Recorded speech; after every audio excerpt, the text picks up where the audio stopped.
नमस्कार दोस्तों, मेरा नाम है सागर और आप देख रहे हैं हमारा चैनल कृपा टीवी। दोस्तों, आज हम अपनी इस वीडियो में बात करेंगे अल्फ़ाबेट की कि आखिर अल्फ़ाबेट होता क्या है और हमारी अल्फ़ाबेट को कितने भागों में बांटा गया है अथवा हमारी अल्फ़ाबेट को कितने पार्टों में डिवाइड किया गया है। तो चलिए दोस्तों, जानते हैं इस छोटी सी वीडियो के माध्यम से अल्फ़ाबेट के बारे में संपूर्ण जानकारी, और साथ के साथ ये भी जानेंगे कि वॉवेल क्या होते हैं और कॉन्सोनेंट क्या होते हैं। तो चलिए दोस्तों, अल्फ़ाबेट के बारे में जान लेते हैं, वर्णमाला के बारे में जान लेते हैं। तो दोस्तों, हमारी इस दुनिया में बहुत सारी भाषाएं हैं, बहुत सारी लैंग्वेज हैं। तो जाहिर सी बात है, जितनी भाषाएं होंगी, जितनी लैंग्वेज होंगी, तो उतनी ही अल्फ़ाबेट होंगी। दोस्तों, अब बात आती है कि इस अल्फ़ाबेट का निर्माण कैसे होता है। तो इस अल्फ़ाबेट वर्णमाला का निर्माण मनुष्य ही करता है, कोई और नहीं करता है। परंतु जो इसका निर्माण करता है वो पहले किसी एक लैंग्वेज का निर्माण करता है, किसी एक भाषा का निर्माण करता है। जब वो भाषा और लैंग्वेज का निर्माण करता है तो उस भाषा और उस लैंग्वेज के ही आधार पर एक अल्फ़ाबेट तथा वर्णमाला का भी निर्माण करता है। वर्णमाला का निर्माण क्यों किया जाता है? वर्णमाला का निर्माण एक भाषा, एक लैंग्वेज को अच्छे से लिखने के लिए और अच्छे से पढ़ने के लिए और अच्छे से समझने के लिए किया जाता है, ताकि मनुष्य एक दूसरे से कम्युनिकेशन कर सकें, एक दूसरे से बात कर सकें, एक दूसरे को समझ सकें, एक दूसरे को पढ़ सकें। इसलिए ही वर्णमाला का निर्माण किया जाता है, इसलिए ही अल्फ़ाबेट का निर्माण किया जाता है। तो वर्णमाला और कुछ नहीं होती है। जितनी भी भाषाएं हैं, जो भी भाषाएं हैं, जो भी लैंग्वेज हैं, उसकी एक अल्फ़ाबेट, उसकी एक वर्णमाला होती है, ज़रूर होती है। तो जैसे हम अंग्रेजी की बात करें तो एक अंग्रेजी की वर्णमाला है, एक अंग्रेजी की अल्फ़ाबेट है। इसमें कितने लेटर हैं? टोटल लेटर 26 हैं। अब वर्णमाला क्या है? ये जो ABCDEFG ये जो लेटर हैं, इन्हीं को ही हम वर्णमाला कहते हैं। तो चलिए दोस्तों, जान लेते हैं वर्णमाला की डेफिनेशन, अल्फ़ाबेट की डेफिनेशन, कि अल्फ़ाबेट की डेफिनेशन क्या है। तो हम हिंदी और अंग्रेजी में दोनों प्रकार की डेफिनेशन समझेंगे। अल्फ़ाबेट की आखिर डेफिनेशन क्या है? दोस्तों, अल्फ़ाबेट की डेफिनेशन, वर्णमाला की परिभाषा कुछ इस प्रकार से है। अंग्रेजी में the sequential group of standard symbols used to write and read any language is called alphabet. दोस्तों, अब हम वर्णमाला की परिभाषा को जानेंगे। तो वर्णमाला की परिभाषा कुछ इस प्रकार है। किसी भी भाषा को लिखने और पढ़ने के लिए प्रयुक्त मानक प्रतीकों के क्रमबद्ध समूह को वर्णमाला कहते हैं। दोस्तों, हमने अल्फ़ाबेट की डेफिनेशन को अंग्रेजी में भी समझ लिया है और वर्णमाला की परिभाषा को हिंदी में भी समझ लिया है।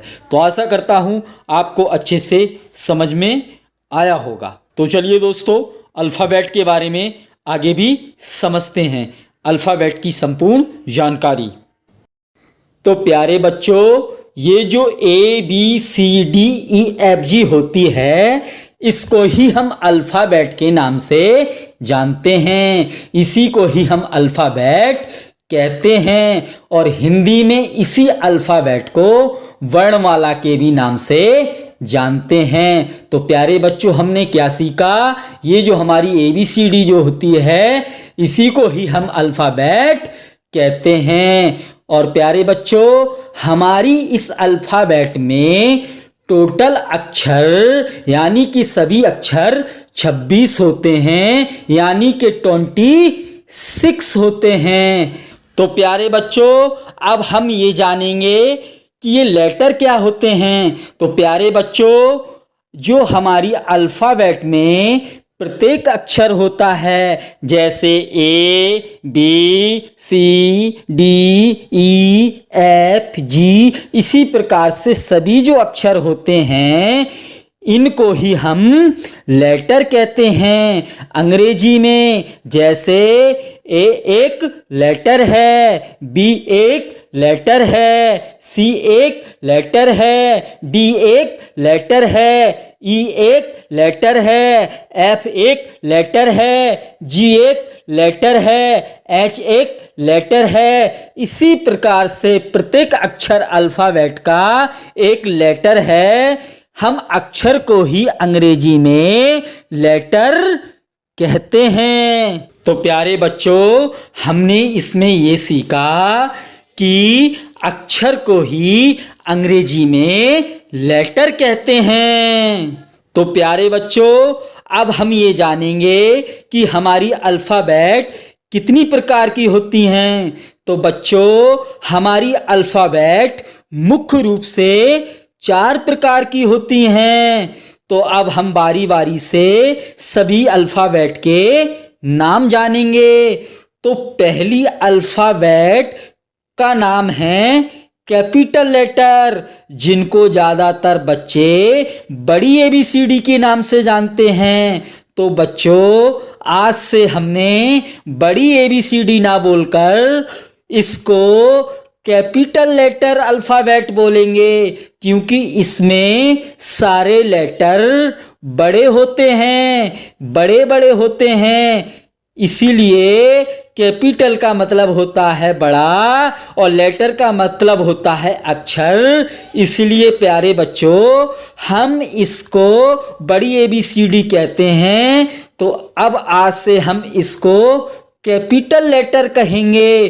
तो प्यारे बच्चों, पहला टाइप हमारी अल्फ़ाबेट का कैपिटल लेटर होता है और दूसरी टाइप की जो अल्फ़ाबेट होती है उसको हम स्मॉल लेटर अल्फ़ाबेट कहते हैं। तो प्यारे बच्चों, जिसको आप छोटी ABCD के नाम से जानते हैं, तो स्मॉल का मतलब होता है छोटा और लेटर का मतलब होता है अक्षर। तो इसलिए दूसरे टाइप की जो अल्फ़ाबेट होती है उसको हम स्मॉल लेटर के नाम से जानते हैं। तो प्यारे बच्चों, आज से हमने छोटी ABCD को छोटी ABCD ना बोल करके स्मॉल लेटर अल्फ़ाबेट बोलेंगे।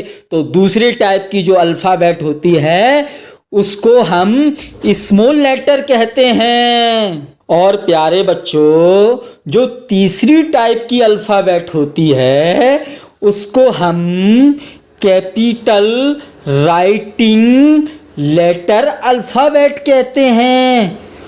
उसमें प्यारे बच्चों सभी अक्षर बड़े बड़े कैपिटल वाले होते हैं, लेकिन वो राइटिंग के तरीके से होते हैं। इसलिए हम तीसरी प्रकार की अल्फ़ाबेट को कैपिटल राइटिंग लेटर अल्फ़ाबेट के नाम से जानते हैं। तो प्यारे बच्चों, जो चौथी प्रकार की अल्फ़ाबेट होती है उसको हम स्मॉल राइटिंग लेटर अल्फ़ाबेट के नाम से जानते हैं। तो प्यारे बच्चों, इस अल्फ़ाबेट का उपयोग ज़्यादातर हम अपनी नोटबुक लिखने के लिए करते हैं। तो प्यारे बच्चों, आज हमारी एजुकेशन की दुनिया में हम विद्यार्थियों के लिए जो उपयोगी राइटिंग इसी स्मॉल राइटिंग लेटर अल्फ़ाबेट के ही माध्यम से हम ज़्यादातर लिखते हैं, इसको ज़्यादातर उपयोग में लाते हैं। तो प्यारे बच्चों, इसी अल्फ़ाबेट के माध्यम से, स्मॉल राइटिंग लेटर अल्फ़ाबेट के माध्यम से हम अपनी नोटबुक लिखते हैं। और प्यारे बच्चों, जो हम राइटिंग लिखते हैं स्मॉल वाली, इसमें पहला अक्षर कैपिटल वाला बनाते हैं। जैसे हमें लिखना हो एप्पल, तो हम ए को कैपिटल लेटर में बनाएंगे, उसके बाद डबल पी और एल ई को स्मॉल राइटिंग लेटर में बनाएंगे। तो प्यारे बच्चों, इसमें हमने सीखा कि हमारी अल्फ़ाबेट 4 प्रकार की होती हैं। पहला प्रकार कैपिटल लेटर, दूसरा प्रकार स्मॉल लेटर, तीसरा प्रकार कैपिटल राइटिंग लेटर, चौथा प्रकार स्मॉल राइटिंग लेटर। तो प्यारे बच्चों, अब हम जानेंगे कि हमारी अल्फ़ाबेट को मुख्य रूप से कितने भागों में बांटा है, अर्थात हमारी अल्फ़ाबेट को कितने पार्ट में डिवाइड किया गया है, और वोवेल क्या होते हैं, कॉन्सोनेंट क्या होते हैं। तो चलिए बच्चों जानते हैं। तो प्यारे बच्चों, हमारी अल्फ़ाबेट को मुख्य रूप से 2 भागों में बांटा गया है, 2 पार्ट में डिवाइड किया गया है। उसमें से एक पार्ट का नाम है वोवेल और दूसरे पार्ट का नाम है कॉन्सोनेंट। तो प्यारे बच्चों, हमारी इस अल्फ़ाबेट में कौन कौन से वोवेल होते हैं और कौन कौन से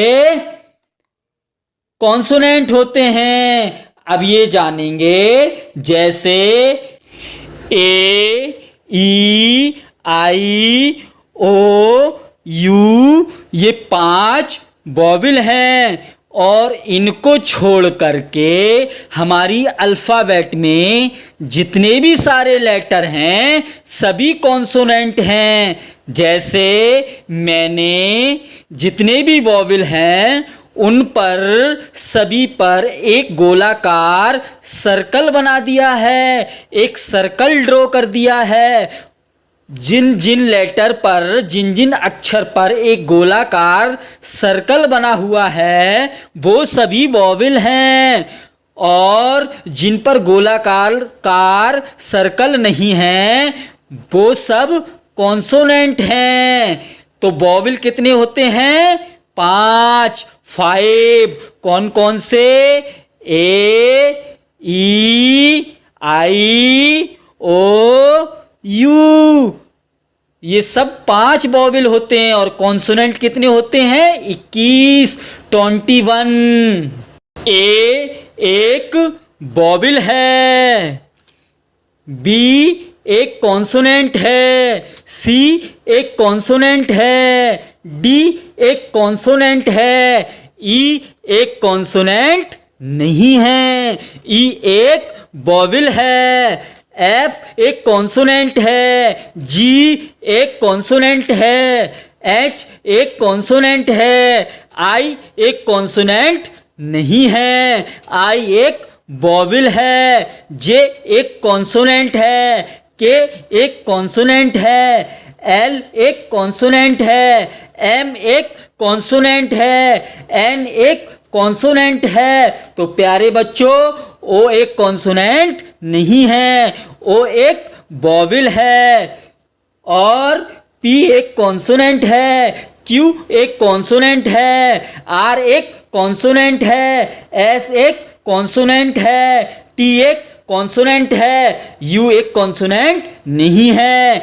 यू एक वोवेल है, बी एक कॉन्सोनेंट है, डब्ल्यू एक कॉन्सोनेंट है, एक्स एक कॉन्सोनेंट है, वाई एक कॉन्सोनेंट है, जेड एक कॉन्सोनेंट है। तो प्यारे बच्चों, इसमें हमने समझा, इसमें हमने जाना कि हमारी अल्फ़ाबेट में वोवेल कौन है और कॉन्सोनेंट कौन है। तो हमारी अल्फ़ाबेट में 5 वोवेल होते हैं, 21 कॉन्सोनेंट होते हैं। इसी प्रकार से हमारी अल्फ़ाबेट में टोटल लेटर 26 होते हैं, 26 होते हैं। तो प्यारे बच्चों, हमने अपनी अल्फ़ाबेट में ये भी समझा कि हमारी अल्फ़ाबेट को कितने पार्ट में बांटा गया है। तो हमारी अल्फ़ाबेट को 2 पार्टों में बांटा गया है, उनमें से एक का नाम वोवेल है और दूसरे का नाम कॉन्सोनेंट है। तो प्यारे बच्चों, हमने अपनी इस छोटी सी वीडियो के माध्यम से आपको अल्फ़ाबेट के बारे में संपूर्ण जानकारी दी। अब आपका भी परम धर्म कर्तव्य बनता है कि आप हमारी वीडियो को लाइक करें, शेयर करें, हमारे चैनल को सब्सक्राइब करें और अपने दोस्तों के साथ शेयर करें। और दोस्तों बेल आइकन का भी बटन दबाएं ताकि आने वाली वीडियो की नोटिफिकेशन आपको जल्द से जल्द मिल जाए, कोई भी वीडियो आपसे मिस नहीं हो। अगर हमारी इस वीडियो को बच्चों के माता पिता देख रहे हैं तो उनके भी चरणों में प्रार्थना है कि वो हमारी इस वीडियो को अपने बच्चों से शेयर करें, क्योंकि हम अपनी वीडियो में बच्चों को सारे कॉन्सेप्ट एक सरल और अच्छी भाषा में समझा देते हैं। हम उनको ना समझने के लिए कुछ भी नहीं छोड़ते हैं। तो वीडियो देखने के लिए आपका बहुत बहुत आभार, धन्यवाद।